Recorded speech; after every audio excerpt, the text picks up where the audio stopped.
estudiar solo una iglesia, sino vamos a estudiar dos. Así que el mensaje a la iglesia de Tiatira, pero también el mensaje a la iglesia de Sardis. Y con esto quiero que vayas conmigo a tu Biblia, por favor. En el capítulo 2, versículo 18 en adelante. Apocalipsis capítulo 2, versículo 18 en adelante. Y cuando ya lo tengas, dime, ya lo tengo, ya te gané, y más rápido. Sígueme con tu vista, por favor, el mensaje a Tiatira. Y pon atención a los detalles porque los vamos a estar analizando. Y escribe al ángel de la iglesia en Tiatira, el Hijo de Dios, el que tiene ojos como llama de fuego y pies semejantes al bronce bruñido, dice esto: yo conozco tus obras y amor y fe y servicio y tu paciencia, y que tus obras postreras son más que las primeras. Pero tengo unas pocas cosas contra ti, que toleras a esa mujer Jezabel, que se dice profetiza, que enseña y seduce a mis siervos a fornicar y a comer cosas sacrificadas a los ídolos. Y le he dado tiempo para que se arrepienta, pero no quiere arrepentirse de su fornicación. He aquí, yo la arrojo en cama y en gran tribulación, y a los que con ella adulteran, si no se arrepienten de las obras de ella. Y a sus hijos heriré de muerte, y todas las iglesias sabrán que yo soy el que escudriña la mente y el corazón, y les daré a cada uno según vuestras obras. Versículo 24.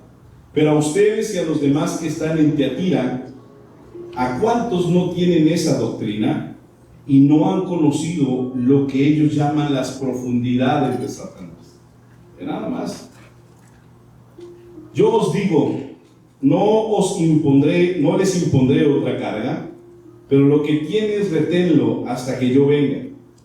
Al que venciere y guardare mis obras hasta el fin, yo le daré autoridad sobre las naciones, y las regirá con vara de hierro, y serán quebradas como vaso de alfarero, como yo también la he recibido de mi Padre.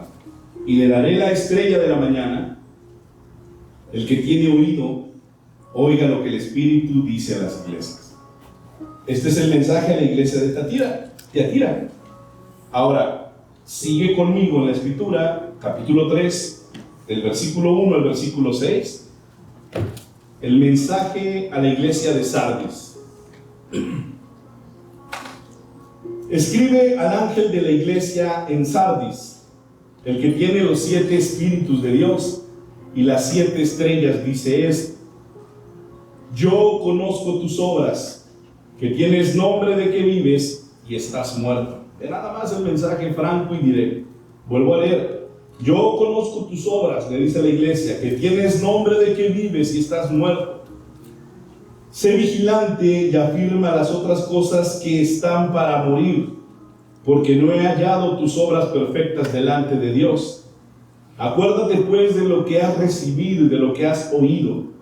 Guárdalo y arrepiéntete, pues si no velas, vendré sobre ti como ladrón, y no sabrás a qué hora vendré sobre ti. Pero tienes unas pocas personas en Sardis que no han manchado sus vestiduras, y andarán conmigo en vestiduras blancas porque son dignas. El que venciere será vestido de vestiduras blancas, y no borraré su nombre del libro de la vida, y confesaré su nombre delante de mi Padre y delante de sus ángeles. Y termina diciendo, como casi siempre: el que tiene oído, oiga lo que el Espíritu dice a las iglesias. Interesante, ¿verdad? Los mensajes fuertes también. Ahora vamos a hacer esta comparativa, y para hacerlo más sencillo he propuesto una tabla que te voy a presentar. En el lado centro tú vas a estar viendo lo que es correspondiente a la iglesia de Tiatira. Del lado derecho vas a estar viendo lo que es correspondiente a la iglesia de Sardis. ¿Ok? Aquí está el texto base, ya lo leímos. De hecho tenía que haber puesto esto para poder leerlo, pero nervios, ¿verdad? Vamos a entrar a esta comparativa. ¿Cómo se presenta Cristo en cada iglesia? A ver, ¿quién recuerda cómo se presenta Cristo en cada iglesia? En Tiatira Dice el Señor, yo soy el Hijo de Dios, el que tiene ojos como llama de fuego y pies semejante al bronce bruñido. Y en Sardis se presenta de una manera distinta, dice, parafraseando el texto, yo soy Jesús, el que tiene los 7 espíritus de Dios y las 7 estrellas. Ahora, hasta aquí yo creo que ya hemos conocido un poco la simbología de cómo Jesús se presenta. ¿Quién me dice, levante su mano, por qué Jesús se presenta en Tiatira con esta expresión? El que tiene ojos de llama de fuego y pies semejante al bronce bruñido. ¿Qué está tratando de decir el Señor? Levante su mano. Échale, vale, primero. Porque los pies son como bronce que simboliza la promesa de su juicio, y al igual los ojos que son su juicio perfecto. Vale. Señor José, ¿qué algo que agregar? Lo mismito. Están pasando la tarea, miren. Afirmativo. Miren, muchachos. ¿Qué revela esta presentación, señor Alberto? Tengo yo algo aquí diferente. Dice que recibe halagos por su creciente amor, pero se le critica por su falta de discernimiento. Sí, y ahí vamos a llegar a ese punto. Antes de el reconocimiento, el Señor se presenta diciendo, yo soy el que ve la pureza absoluta. Las llamas en los ojos habla de una vista que no solamente ve el exterior, sino que creen, el interior. Yo conozco tus obras, nunca olvides esta expresión. Esos ojos disciernen el pecado oculto y, como decía Vanessa, viene a juzgar con autoridad. Recuerda que el libro de Apocalipsis presenta a Jesús como ¿qué? Como un Cristo glorificado. Ya no es un abogado, ahora es un juez. Y viene a examinar lo que el tiempo de la iglesia, en este entonces, siglo I, pero también lo que es el tiempo de la iglesia para los tiempos que estamos viviendo. Ahora, del otro lado, Cristo dice, yo soy el que tiene los 7 espíritus, las 7 iglesias, o las 7 estrellas. Cristo es la fuente de la vida espiritual y Él tiene autoridad sobre todo y sobre todo lo correspondiente a su iglesia. Yo lo he dicho hasta el cansancio y ustedes recordaron mucho esta expresión. El pastor de cada iglesia simple y sencillamente es un representante de esa autoridad. Un pastor no es la autoridad de la iglesia, es representante de la autoridad. Y sí, tiene que haber honra, claro que sí, tiene que haber respeto, claro que sí. Pero yo no puedo anteponer ni mis deseos, ni mis principios, ni mis interpretaciones cuando la Biblia por sí sola marca una autoridad. Si estoy siendo claro en ese sentido. Si yo el día de mañana comienzo a predicar algo contrario a lo que la Biblia nos propone, lo que la Biblia a sí misma nos interpreta, yo habré perdido la cabeza. Y a manera de advertencia les digo, huyan. Digo, no es mi intención y no va a ser nunca. Pero mucha gente pertenece a iglesias en donde no están predicando la verdad. Pero también la Biblia lo menciona, por tener comezón de oído. Porque no hay compromiso, porque no hay quien te moleste, porque la pasas bonito, porque tienes todo profesional. Escuchaba a una persona una vez decir, es que yo fui a una iglesia de esas bonitas, populares, y eso es lo que yo quiero. Así ya no se meten con mi vida. Así ya no me predican que me tengo que esforzar, o que tengo que servir, o que tengo que ser fiel a Dios. Mira, yo llegué, pusieron la pantalla enorme, las luces, todo se apagó, salió humo, la alabanza hermosa, un mensaje que me inspiró, que me llenó. Pero también el Señor Jesús le dice a la iglesia de Sardis, tienes nombre de que vives, pero estás muerta. Y vamos a conocer por qué. Hasta aquí, muchachos, preguntas, dudas, comentarios en cómo se presenta Jesús a este par de iglesias. ¿Vamos bien? ¿Todo bien? ¿Por qué tienen cara de regañados? ¿Todavía no empieza lo bueno? Ahora, continuando con esta comparativa, Cristo se presenta de una manera y les dice, yo soy tal, yo soy tal. Y luego viene una consecuencia, lo que estaba diciendo Alberto. La iglesia de Tiatira le dice: yo conozco tus obras, conozco tu amor, tu fe, tu servicio, tu paciencia, que tus obras postreras, que has mejorado, que has avanzado, que empezaste pequeño pero seguiste creciendo. Hasta ahí pareciera que todo está bien, ¿sí o no? Qué padre que Jesús nos dijera a nosotros: mira, yo conozco tu amor, tu fe, tu servicio, tu paciencia, que tus obras pequeñas han crecido, que han avanzado. Hasta ahí todo está bien. Ahora, a Sardis le dice: tú tienes pocas personas que no han manchado sus vestiduras. A Sardis no le va tan bien. A Sardis no se le halaga. A Sardis no se le dice: qué bueno que le estás echando ganas, qué bueno que le estás metiendo con todo en la fe. A Sardis dice: ¿sabes qué? Examiné la iglesia y solo hay algunas personas que están bien delante de mí. Aquí hay que ponernos a temblar, iglesia. Aquí hay que ponernos a reflexionar, porque el mensaje es bastante serio. Ahora, el Señor les dice la consecuencia. ¿Por qué? Porque va a evaluar, por supuesto, el problema principal de cada iglesia. Ahora, fíjate qué interesante. A Tiatira, ¿qué le reclama el Señor? ¿Quién me levanta su mano y me recuerda qué fue lo que le reclamó el Señor a Tiatira? ¿Por allá? ¿Lo de Jezabel? ¿Lo de Isabel? ¿Lo de Jezabel? Ah, Jezabel. Jezabel era una novela, no se confundan. Claro que sí. A Tiatira le dice: hey, Tiatira, yo conozco lo profundo de lo que es tu iglesia, y estás tolerando que tu iglesia se corrompa internamente. Por fuera todo se mira excelente, todo se mira padrísimo. Te ves avivada, te ves con mucho poder, mucha presencia, pero internamente algo se está corrompiendo. Y les dice: ¿qué es lo que se corrompe? Estás tolerando a una mujer que se llama Jezabel. Y esta mujer enseña, seduce, manipula a mis siervos. Ahora, déjenme hacerles una pregunta. ¿Quién ha escuchado de Jezabel en el Antiguo Testamento? ¿Quién era Jezabel?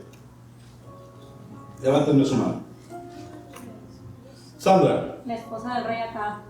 Jezabel era la esposa de un rey llamado Acab, el cual la Biblia lo cataloga como el peor de los reyes, a consecuencia del consejo de esta mujer. Y no hay nada en contra de las mujeres. Pero ¿qué fue lo que hizo esta mujer? ¿Sandra? Perseguía prácticamente ¿cómo se llama? A los profetas en ese tiempo. Pero era muy mala porque ella persuadía a su esposo a que hiciera cosas malas. Ella estaba siempre tomando decisiones, y las decisiones que tomaba siempre iban contrario a lo que Dios decía. Así es. Ricardo, ¿ibas a complementar? Usurpaba la posición del marido. Ella era la posición, era la cabeza de la casa, era la cabeza del reinado, era la cabeza de todo, no le hacía caso al marido. Pónganse muchas mujeres. Jezabel, como bien lo están diciendo, para empezar era una mujer que suponía hablar de parte de Dios, lo cual es totalmente falso. Jezabel era una mujer manipuladora, adicta al control, adicta a tener la autoridad por encima del hombre, en este caso su esposo rey Acab. La Biblia dice que era tan instigosa que manipulaba las decisiones del rey. Y por supuesto, el reinado comenzó a destruirse, comenzó a acabarse. Estaba en contra de los hombres de Dios.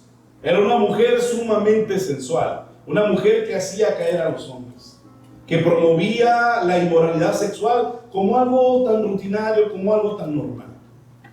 Curiosamente, a la iglesia de Tiatira dice: tú tienes a Jezabel dentro de tu iglesia. Y lo peor de todo no es que la tengas, sino que la toleras.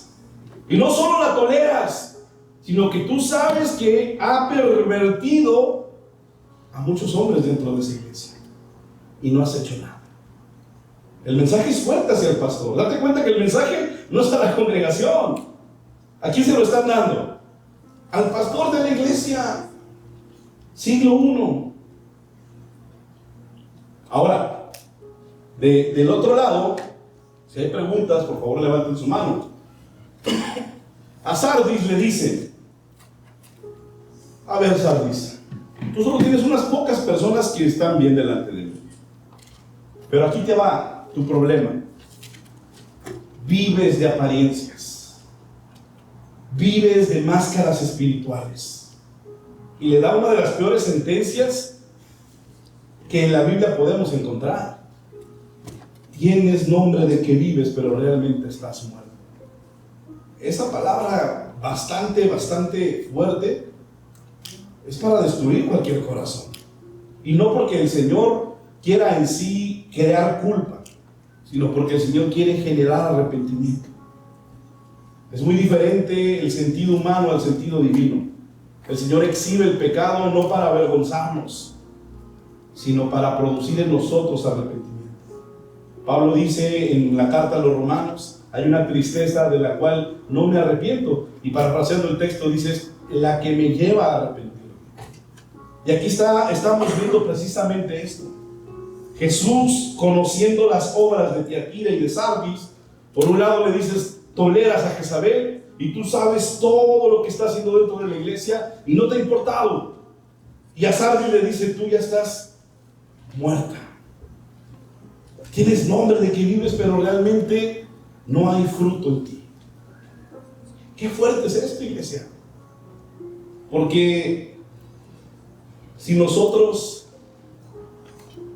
traemos a contexto simplemente el problema principal, nos vamos a dar cuenta que es la radiografía de muchas iglesias del siglo XX.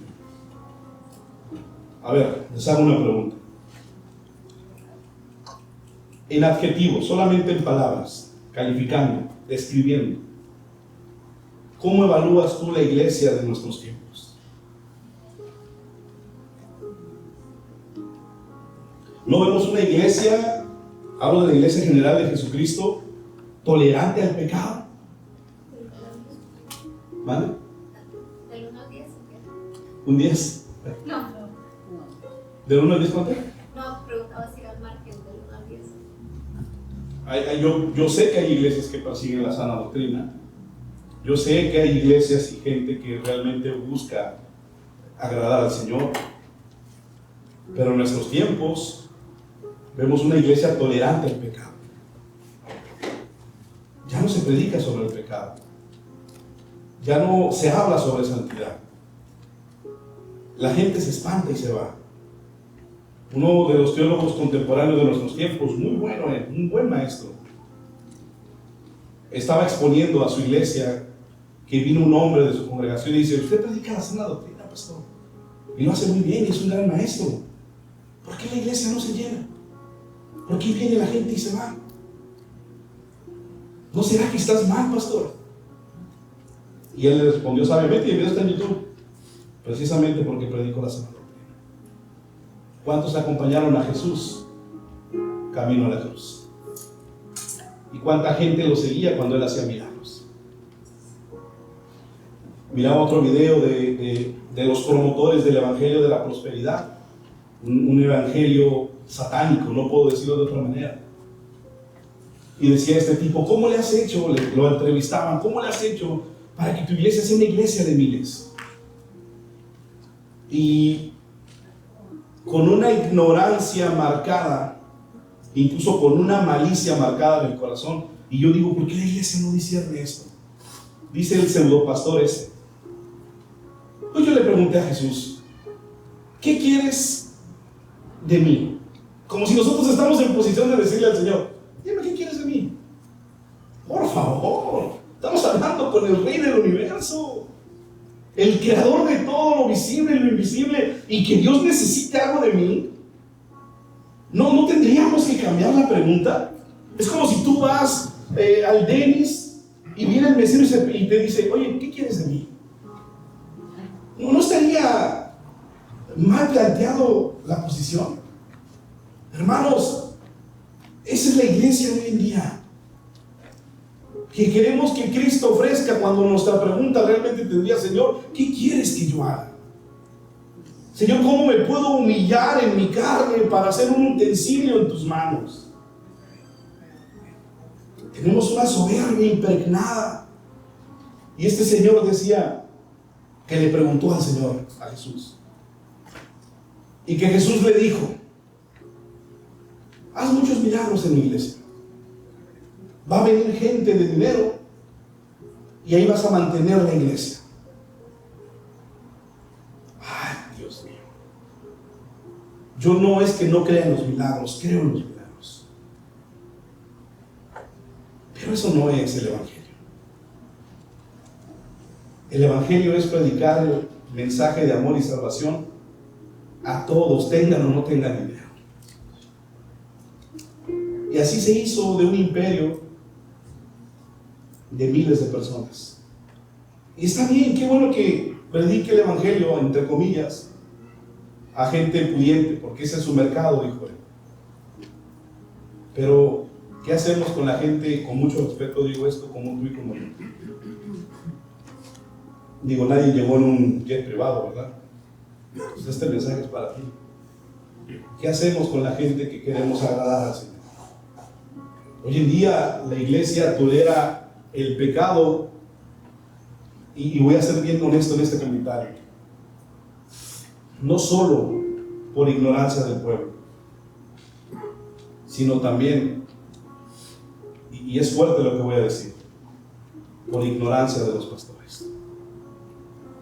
Porque los que tenemos la responsabilidad de prepararnos y meternos en la Escritura para transmitir el mensaje de la sana doctrina, no lo estamos haciendo. Más del 90% de los pastores que existen en California, en los Estados Unidos, no tenemos preparación, o no hay preparación. Y no lo digo para una vanagloria personal, no es el tema por allí. Pero si no sabemos y no conocemos lo que Cristo quiere para el mundo, ¿cómo vamos a poder ser efectivos en la misión que Dios tiene para el mundo? ¿Cómo vamos a saber qué hacer si no sabemos lo que realmente la palabra dice? Si estamos queriendo interpretar a base de milagros y de fantasías, y que caen diamantes, y que muelas de oro, y que ya se cayó la gente, y que hay líneas de poder, y que hay campos proféticos, y que hay horas para que pidas milagros, cuando eso no lo dice la Escritura. No solo es culpa del pueblo, hay una gran responsabilidad de los siervos de Dios. ¿Por qué crees que el mensaje es directo a los pastores? Porque si nosotros predicamos, iglesia, algo que va en contra de la Escritura, la misma palabra nos lo dice en Apocalipsis, que seríamos maldecidos. Hay de aquel que le quite una palabra, un punto, una coma, una tilde, porque las plagas de este libro caerán sobre él. Pablo dice, ay de mí si yo no predico la palabra de Dios. Predica a tiempo y fuera de tiempo. No olvides hacer obra de evangelista. ¿Te das cuenta? En ningún momento dice, véndete en campañas milagrosas para que la gente venga. Qué bonito pudiera ser tener la iglesia llena. Gloria al Señor. Bendito sea el Señor, que pudiéramos llegar a triplicar la membresía, pero de verdaderos discípulos de Jesús. Porque el día de mañana que Cristo vuelva por la iglesia, yo no quiero ser responsable de decir, Señor, se me perdió una de tus ovejas. No, Señor, aquí nos vamos todos, hermanos. Pero para eso hay que echarle ganas. Hay que esforzarnos, dejar de lado la religiosidad, esforzarnos por vivir en santidad, no tolerar la corrupción, no acostumbrarnos a pecar y que no pasa nada. Porque si no, entonces vamos a llegar al nivel de Sardis, o a la equiparativa de Sardis. Así dije bien la palabra, me va a salir. A Sardis, iglesias enormes, con economía, con sede aquí, sede allá, campus, ciudades. Pero dice la Escritura, tienes nombre de que vives, pero estás muerto. ¿Cuánto cristiano hoy en día no está siendo autoengañado? Porque ni siquiera es que ellos vengan y te saquen de tu iglesia para llevarte a su iglesia. El autoengaño de nuestro corazón, el anhelar algo que realmente no tiene efectos eternos. Hay mucha gente hoy en día que está buscando la iglesia popular. No es que se meten con mi vida, no es que me predican de esto. Hermanos, ¿cómo quieres llegar a la eternidad si la palabra no se mete en tu corazón? Por gracia somos salvos, pero esa gracia es explicada a través de este libro. No podemos, como dice la Escritura, predicar fábulas, porque Pablo dice, vendrá el tiempo en donde predicarán fábulas, figura de lenguaje, de historias, de superación, de éxito, que sí, te van a hacer próspero probablemente, pero no te van a hacer salvo. Sí estoy siendo claro con todo esto. ¿Cuánta iglesia hoy en día no tiene la condición de Sardis? En una ocasión, creo que también iba Amada, una vez fuimos a desayunar hace mucho tiempo. Iba con mi esposa, iba Cecia, Chuy, y nos metimos después de desayunar a una iglesia que estaba cerca del restaurante. ¿Se recuerdan? Y entramos y inmediatamente lo primero que nos dieron fue, ten para que diezmes. ¿Vale? Qué buena onda, ¿no? Y de repente el de la alabanza empezó a decir, vamos a preparar su corazón para ponernos guapos con el Señor. Y luego sube y te ponen un video, tenemos que recolectar tanto dinero.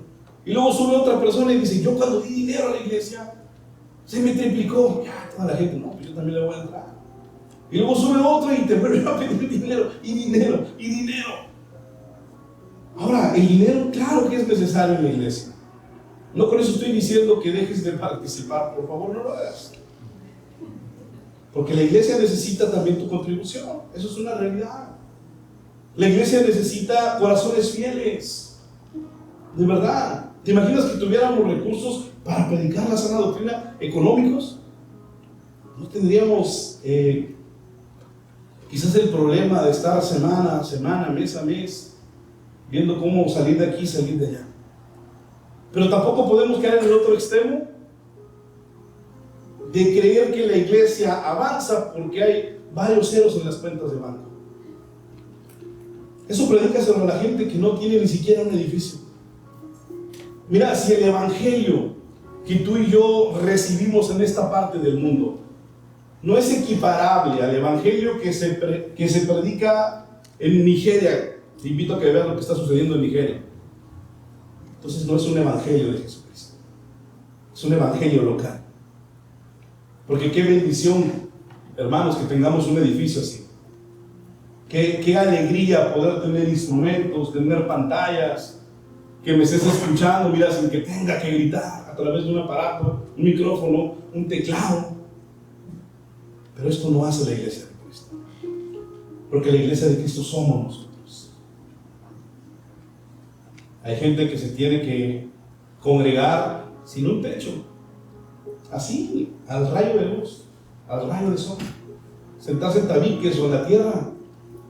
¿Te imaginas que te dijera, sabes que el próximo domingo nos vamos a sentar todos en el piso a escuchar el sermón? Más de la mitad no viene, iglesia. Porque estamos acostumbrados a la comodidad. Dejamos de venir porque hay calor, porque hace frío, porque estoy cansado, porque no he comido. Por eso el Señor dice, tienes nombre de que vives, pero estás muerto. Él conoce nuestras obras. Preguntas, dudas, comentarios hasta aquí, muchachos. Si estamos siendo claros con el mensaje. Hoy más que nunca, iglesia, no podemos diluir el mensaje, no podemos quebrarnos en la fe. La iglesia perfecta no existe, eso te lo aseguro. Acción no es la iglesia perfecta. Si tú estás aquí creyendo que la iglesia es perfecta, vas a terminar desilusionado o desilusionado. Lo único perfecto es su palabra, y eso sí te puedo decir, aquí se predica su palabra. Lo demás va a haber errores, va a haber fallas. No todos tienen cara bonita en el liderazgo, es verdad. No todos tenemos muchas veces la mejor actitud, porque somos seres humanos. Pero eso precisamente nos hace la iglesia de Cristo, una iglesia imperfecta en manos de un Dios perfecto. ¿Sí estoy siendo claro, muchachos? Ahora, para continuar con esto, el Señor les hace una advertencia. A ver, recuérdenme, sin ver notas. ¿Cuál es el problema de Tiatira? Sin ver notas. Si lo acabamos de ver, pues, Cecia. Tolera a Jezabel. ¿Y el problema de Sardis? A ver, ¿quién? ¿Ricardo? ¿Quién dijo? ¿Carlos? Mari. Pues no, que dice que está viva pero está muerta, ¿no? Así es. La superficialidad, la apariencia religiosa. Ahora, todo esto Cristo les hace una advertencia. A Tiatira le dice, o les voy a poner los dos para que puedan hacer sus notas. A Tiatira Cristo anuncia un juicio. Y ojo aquí, un juicio primero contra Jezabel, pero también para aquellos que participan del pecado de Jezabel. Y curiosamente utiliza la expresión, yo la llevaré a cama. Su pecado técnicamente se desarrollaba en cama. Y el Señor usa una figura de lenguaje para decir, yo la tiraré en cama. Qué curioso, ¿no? Qué poderoso puede ser este mensaje. Ahora, el Sardis le dice, si tú no velas, vendré a ti como ladrón. ¿Qué significa esto? ¿Qué está tratando de decir el Señor a través de esta advertencia? Bueno, en Tiatira, lo que el Señor les está pidiendo es que permanezcan fieles, que se alejen del pecado, que se arrepientan, que den obras dignas de arrepentimiento, fruto digno de arrepentimiento. Y a Sardis le dice, sé vigilante, acuérdate, porque en la iglesia que se corrompe no empezó mal, se corrompió con el tiempo. Se corrompió producto de la fama, producto del dinero, producto del poder, producto de protagonismo. Por eso el Señor le dice, acuérdate, ¿cómo empezaste? ¿Cómo fueron tus inicios? Cuando te emocionabas por ir a la iglesia, cuando te emocionabas por servir, por predicar. Acuérdate, guárdalo. La palabra guardar en este sentido, en el original, es obedecer. Obedece la sana doctrina. Arrepiéntete. La advertencia es muy clara. No los está destruyendo el Señor. ¿Te das cuenta? Está expresando gracia, misericordia. A pesar de que Jezabel destruyó técnicamente la congregación de forma interna, el Señor dice, arrepiéntete de lo que hiciste. Te voy a dar otra oportunidad. Y lo mismo con Sardis. Si esto siendo claro, chicos. Nos veo muy callados, muy serios. Muy bien, estamos bien, vamos bien. Vamos bien. Si estamos entendiendo todo, porque a lo mejor estoy ya, nadie sabe de qué estoy hablando. Arrepiéntete. Ahora, para ir aterrizando este mensaje, Cristo les hace esa advertencia, y si ellos obedecen la advertencia, Cristo les hace una promesa. A ver, ¿quién me dice cuál es la promesa? Vayan a sus Biblias, encuéntrenla, y quien la encuentre la lee. ¿Qué le hace la iglesia de Tiatira? A Tiatira le dice, arrepiéntete, deja de pecar, deja a esa mujer. Y ahí te va la promesa. ¿Cuál es? Levántela fuerte. Dígalo fuerte. Vani. A ver, Vani.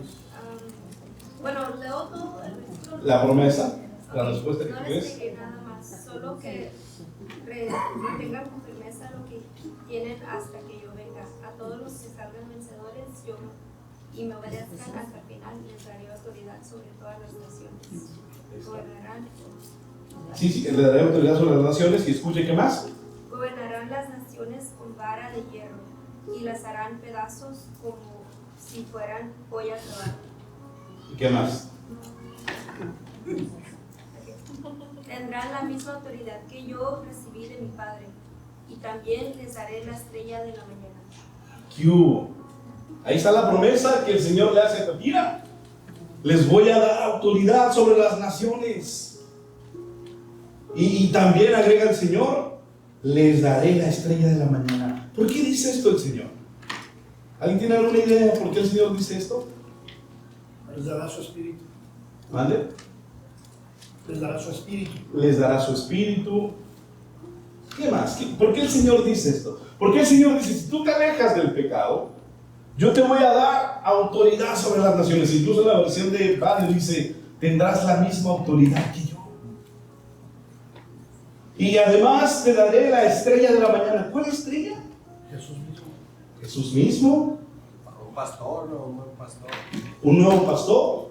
O igual ya después que te bautizas, que vuelves a nacer, o igual que te da vida eterna, será la estrella de la mañana volver a nacer.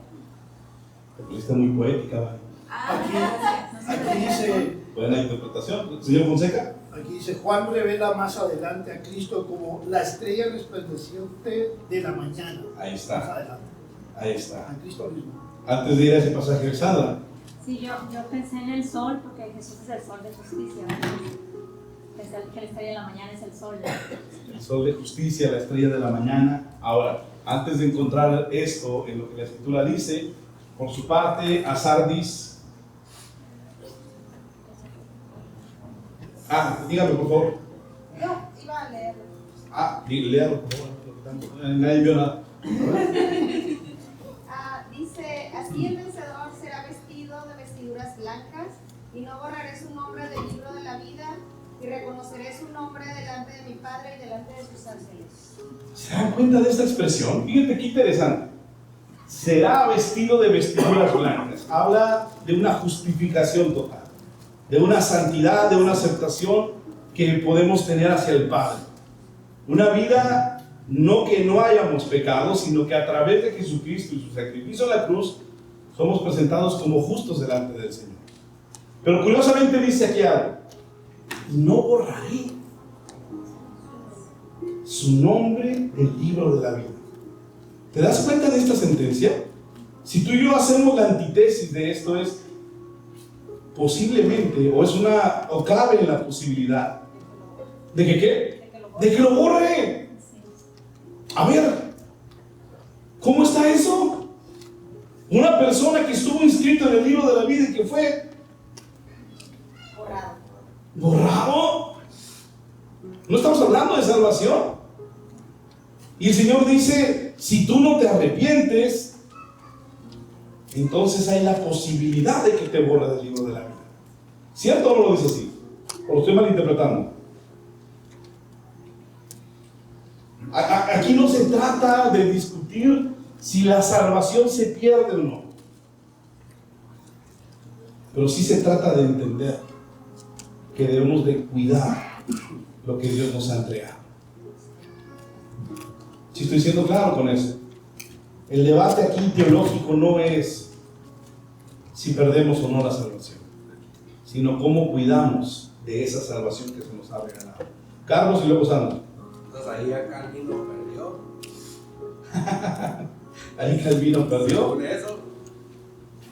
Nomás digo, pues, para que Nomás digo. quede. Señor Fonseca, no sé, buenas noches. Sandra, ¿cómo estás? Porque si dice que todavía que había personas que se habían mantenido fieles y caminando bien con el Señor, eso da a entender que a lo mejor al principio, pues toda la iglesia en general a lo mejor estaba caminando bien, pero de repente dejaron de vivir y empezaron a hacer otras obras que los llevaron a morir. Por eso tal vez su nombre puede ser borrado. Fíjense qué interesante es todo esto. Moni, ¿vas a decir algo? Adelante. No, para terminar el comentario. Es que me llama la atención lo de la estrella de la mañana. Se refiere obviamente a Jesús. Pero en Isaías, cuando habla de la caída de Lucero de la mañana. Satanás. Y por ejemplo, también cuando habla del león, de la tribu de Judá, se refiere a Jesús, pero también cuando se refiere a Satanás como león devorando. Entonces, ¿por qué se le llama estrella de la mañana a Satanás en Isaías y a estrella de la mañana? La respuesta es tan sencilla como poderosa. Porque Satanás siempre quiere imitar las obras del Padre. ¿Se acuerdan cuando lleva a Jesús a la tentación? Cuando está el pasaje de la tentación. ¿Y qué fue lo que le dice? ¿Recuerdan las tentaciones? Convierte este pan en estas piedras en qué? En pan. Tírate y ¿qué va a pasar? Pablo mismo ilustra esto y dice que Satanás se viste como ¿qué? Como un ángel de luz. ¿Recuerdan cuando va Moisés y dice, ¿cómo encontrarán que realmente yo vengo de ti? Y hay una historia fantástica, ¿no? Avienta ¿qué? ¿Recuerdan la historia? ¿El qué? La vara y se convierte en ¿qué? Serpiente. Pero luego el otro viene. Luego los brujos, los hechiceros hacen exactamente lo mismo. Ahora, aquí, para darle un poco más de ilustración, léame alguien 22:16 de Apocalipsis. Adelante, Cristina. Yo, Jesús, he enviado mi ángel para daros testimonio de estas cosas en las iglesias. Yo soy la raíz y el linaje de David, la estrella resplandeciente de la mañana. Dios, al ser Dios creador, Él es el dueño de todo. Pero Satanás, o el ángel que fue creado por Dios, al rebelarse, va a querer imitar las obras del Señor. Por eso, la exposición del Evangelio se vuelve un ejercicio serio, porque muchos falsos profetas de hoy en día quieren imitar lo que sucedió hace 2000 años. Y eso, por supuesto que no es bíblico. Lo que pretende aquí la Escritura decirnos es que el premio del vencedor no es solo escapar de la corrupción, sino reinar con Cristo y disfrutar con Cristo. Cuando el Señor dice, les daré autoridad sobre las naciones, habla de su reinado milenial. Habla de cuando Cristo venga a establecer justicia en el mundo. Porque la Biblia dice que reinaremos juntamente con Él. Pero no coman ansias, en un par de clases vamos a entrar en todos estos temas. Y vamos a aprender en serio. Hasta aquí preguntas, dudas, comentarios para ir cerrando nuestra enseñanza el día de hoy. Vamos bien, muchachos. Suspiro, muchachos. ¿Cuál es la lección central de estas dos iglesias? Tiatira representa la iglesia que se contamina por lo que tolera. El mensaje es muy claro. Sardis representa la iglesia que se vacía por lo que aparenta. Nunca aparentar, jamás aparentar va a llenar el alma. Iglesia, una congregación puede enfermarse por dos caminos. Porque le abrimos la puerta al pecado de manera deliberada, o por cerrar los ojos a su verdadera condición. Yo sé, y lo digo no en una falsa modestia, que la palabra que se expone en este lugar puede no ser muy atractiva, pero es la palabra de Dios. Y a veces nos va a confrontar y nos va a incomodar y nos va a molestar. Pero mejor que nos incomode y nos confronte en estos tiempos, que el día de mañana nos estemos lamentando por no haber escuchado la sana doctrina. Si estoy siendo claro con esto, iglesia. Mira, si lo podemos resumir de esta forma, es un consejo para cada uno de nosotros. Cuidado con permitir lo que Dios ya condenó. No le busquemos, dice el dicho, mangas al chaleco. Lo que Dios ya dice que es pecado, se acabó. Punto. Cuidado con parecer vivos cuando por dentro ya no hay pasión. Ahora tengo dos preguntas para terminar. Aquí me gustaría mucho poder escuchar sus comentarios. ¿Qué era más peligroso en Tiatira? ¿El pecado de Jezabel o la tolerancia de la iglesia hacia esta condición? A ver, piensen. ¿Qué era realmente lo más grave, lo más peligroso? A ver, levanten su mano, porque Francisco Hernández. La tolerancia. La tolerancia, ¿por qué? Porque porque sabían que era pecado y no lo condenaron. Ok. No lo confrontaron o no le buscaron la solución para que no aplicara más gente. Ok. Fonseca, El pecado iba a contaminar a más personas. tú dices que el pecado. La tolerancia iba el pecado ya estaba allí, el pecado iba alrededor. Tolerarlo es lo que contamina al resto de la congregación. Ok, ¿vale? Porque los cobardes son los que encabezan la lista de los que no van a la No, van muy bien, pero no, vale. Sandra y luego Lázaro. Porque sabiendo que era pecado no lo enfrentaban y de esa manera le engrandecían más. Okay. Lázaro. Quiero mencionar una historia verídica que tuvimos en una iglesia en Cuba. Resulta que había una mujer que hizo caer a 3 familias pastorales de forma consecutiva. O sea, los esposos, los pastores, en este caso 3 de forma consecutiva, terminaron adulterando con la misma persona en la iglesia. O sea, caía uno, lo sustituían, llegaba uno nuevo y eso pasó 3 veces. Y el cuarto, cuando llegó, dijo, ¿sabes qué? Tú fuera de la iglesia. Y algunas personas se molestaron, dijiste, ¿sabes qué? Pastor, la enviaste al infierno, y dice, pues que se vaya donde quiera, pero aquí no puede estar, porque yo no voy a hacer el cuarto. Y esa es una historia verídica, o sea, la misma persona, 3 familias pastorales seguidas. Podemos ver cómo a veces pues, asimilar el pecado de forma engañosa de gracia, ¿no? De decir, ¿sabes qué? Todo fue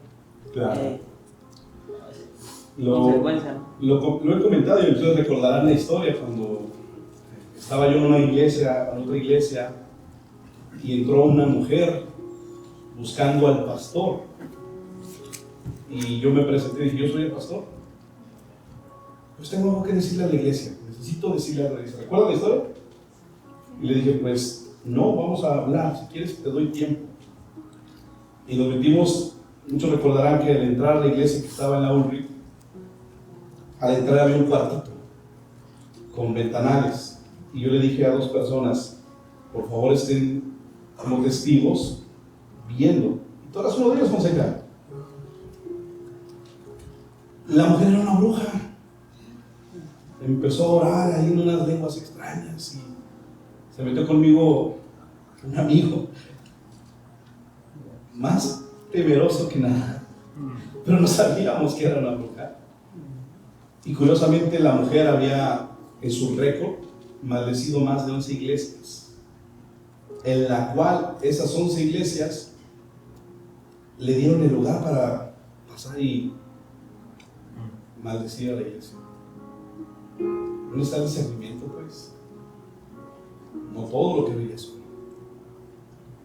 Las historias son reales, son verídicas. Yo quedé impactado la primera vez que fui a un seminario, a un congreso de misioneros, y también lo he expuesto. Una de las brujas más importantes de una convención que se convirtió a Cristo, ella hablaba de una convención anual en Uganda, en África, de brujos, y decía, si yo les contara lo que pasaba no me lo creían. Dijo, pero nosotros los brujos, decía esta mujer, dentro de esa convención orábamos por una sola cosa. ¿Sabes cuál era lo que oraban? Ya lo he enseñado antes, lo he explicado antes. Oraban porque el pastor se desanimara. No oraban por otra cosa. Porque diré el pastor, dice la congregación, dice la Biblia, perdón. ¿Y qué? Y las ovejas serán dispersas. No es que yo esté diciendo que me tengan en un papel de víctima, pero realmente hay una oposición, y más en estos tiempos. La soledad, la tristeza, la amistad, son cosas reales que afectan a un pastor. Pero nada. Y Satanás, sabiendo esto, por supuesto que va a sacar provecho. Entonces, por supuesto que digo estas historias, yo las he vivido, yo las he visto. A la bruja esta, nada más para cerrar la historia, ya me había sacado el tapón y ya me había enojado. Yo le dije, ya, cállate en el nombre de Jesús. y no la podía tocar porque por ahí me difamaba o cualquier otra cosa, pero la terminé corriendo, así con santo y seña. Lárgate de aquí, hija de Dios. Lo demás ya te lo digo. ¿Cuál, última pregunta, de los dos peligros de estas dos iglesias ves más presente el día de hoy? Evaluando la iglesia de nuestros tiempos, ¿cuál es el peligro más concurrente? ¿La tolerancia al pecado o la apariencia religiosa? ¿Levanta la mano ya? Las dos van de la mano. ¿Qué? ¿Quién dice una? ¿Quién dice otra? ¿Quién dice algo distinto?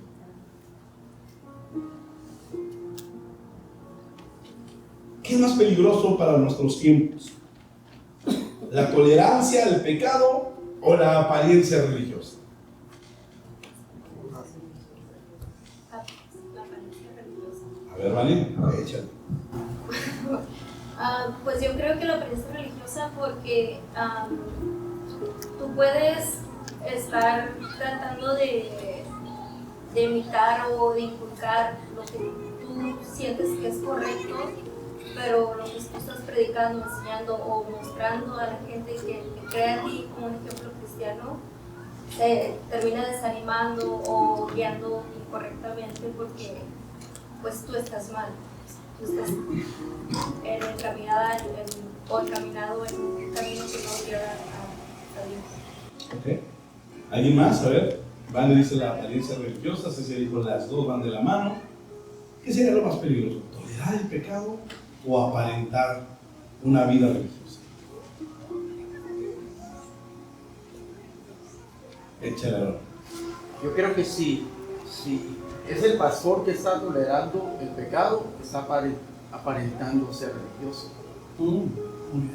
Entonces, a responder a lo que dice Cecia, si se está haciendo tolerar en la iglesia, es porque el pastor lo está tolerando, permitiendo, por lo tanto, él está aparentando ser religioso.